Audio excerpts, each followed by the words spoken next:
If you still have your code editor installed, and even worse, if you're still prompting an LLM one request at a time like some kind of caveman, you're gonna get left behind as a software engineer. What you want to be doing is designing loops. So instead of asking the AI to build a feature, you write a loop that asks the AI for you. And then you take a second AI and you tell it to act as an AI supervisor with 10 years of experience, so when the first AI writes the code, the supervisor reviews it and tells it what to fix and what to do next. And then ideally that whole thing runs on a schedule overnight while you're asleep, so all you need to do is wake up and talk to the manager without ever even seeing a line of code. You're not really a programmer at this point, you've ascended into a loop engineer.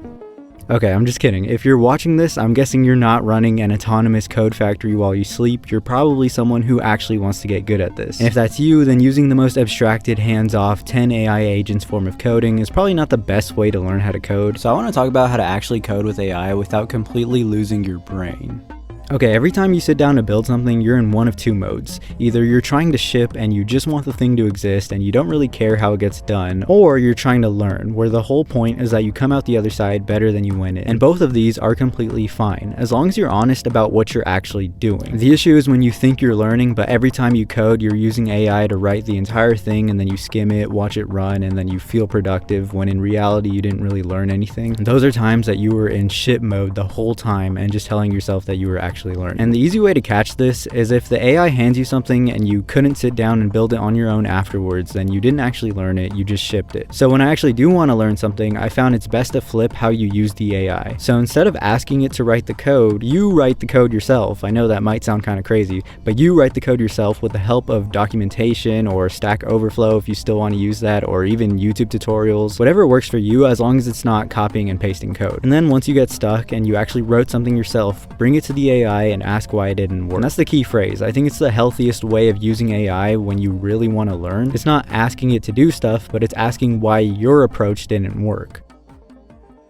Okay, so now let's say you're not exactly in learning mode anymore because you already know the basics of what you want to code and you're trying to use AI to accelerate what you already know. The issue a lot of people run into is when you work with these tools across a bunch of separate conversations, your work starts to fragment. You might have scattered conversations with Claude, and then you might have code that you implemented yourself, or maybe you're someone who uses different models for different things. And as you can tell, your project can get pretty scattered nowadays. And the thing about a scattered project is if you talk to an AI and expect it to know what's going on when it doesn't have the context, it won't stop you and ask, it will just fill in the blank with whatever seems reasonable and keep going. So it might invent a function you already wrote a different version of, or sometimes I catch it making a ton of duplicated logic for no reason without abstracting. And I don't know why, but some weird times it'll just delete parts of my code for no reason. And if you're not careful, you can miss some of this and build on top of that, and your project can end up as a huge mess. So to fix it, you should keep a brain for your code. I like to use Obsidian because I can organize things in different folders and I can link things, and it has a bunch of different extensions as well. I know a lot of people on X like to use markdown files so it can live right there in the project. Basically, you just want to have the source of truth of what your code actually is, like what you're building and why, and how it's structured,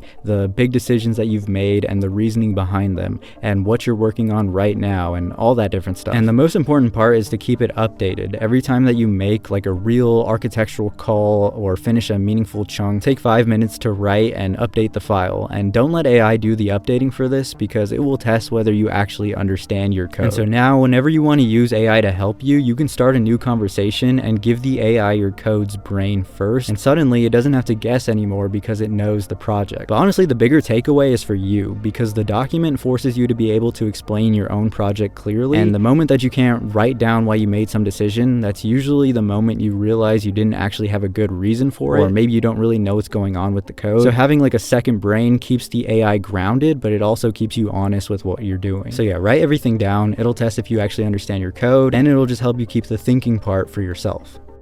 Okay, this last one is the one I actually care about the most, and it's the hardest to put in a single tip because it's not really a technique. It's kind of like the entire game of software engineering. Everything I've said so far is about staying the one who's thinking, but underneath all of that, and it's kind of the deeper question, is what are you even bringing to the table when the AI can write any function that you describe? And it's what I've been seeing a lot of different channels talk about recently. It's taste. Being able to realize when code is actually good or not, because you've seen enough of it that you can just kind of feel when something's off. off. But the thing with taste is you can't get it from an AI and you can't get it from watching a video. You can only get it just by writing and reading a lot of code, especially bad code. But since writing a lot of code will take a long time, thankfully you can speed it up. And this is where I'll actually get a bit specific. Read code that isn't yours, written by people who are better than you. You can go into a strict open source repo, something like VS Code or TypeScript, and learn a ton just from that. Even reading the contributing guidelines, how they want you to submit code, is already kind of useful for this. And you can read the pull requests, the ones that got merged, and also the ones that even got rejected, because a rejected pull request is somebody's working code that a maintainer said no to and then explained exactly why. And so the why in all of this is the taste. There's also a bunch of channels on here that'll give you a bunch of programming resources and things like that, but I think the main one is programming books. And I'm not going to sit here and pretend that I've read all these books cover to cover, but here are two that I recommend. The first is The Pragmatic Programmer, which from everything I know about it is less about what to type and more about how to actually think like an engineer. The second is A Philosophy of Software Design, which is basically entirely about the thing that we're talking about,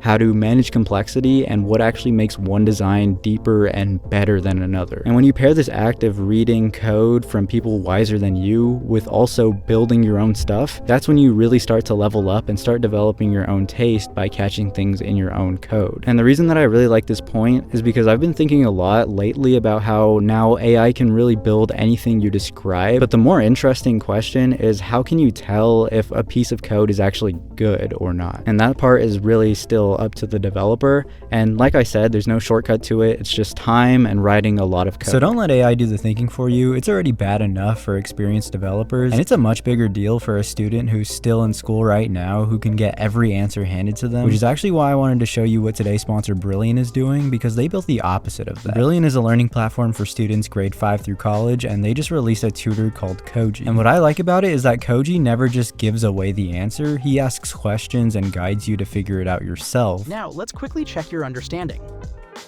Nicely done. Koji even has the ability to write directly on your screen, which really helps out a lot to make sure you're going in the right direction. Honestly, I wish I could have had this kind of tutor when I was a student. So if you're someone who wants to try it out for yourself, click the link below or scan the QR code to get started with Brilliant's tutor for free. You can upgrade to premium to unlock all courses, and right now, Lattice viewers can save 20% off an annual subscription at brilliant.org/lattice. And so once again, thank you to Brilliant for sponsoring the video, and thank you to everyone for watching. This video took forever to edit, so if you liked the video, like it, comment, subscribe, do all that stuff. Thank you. Bye.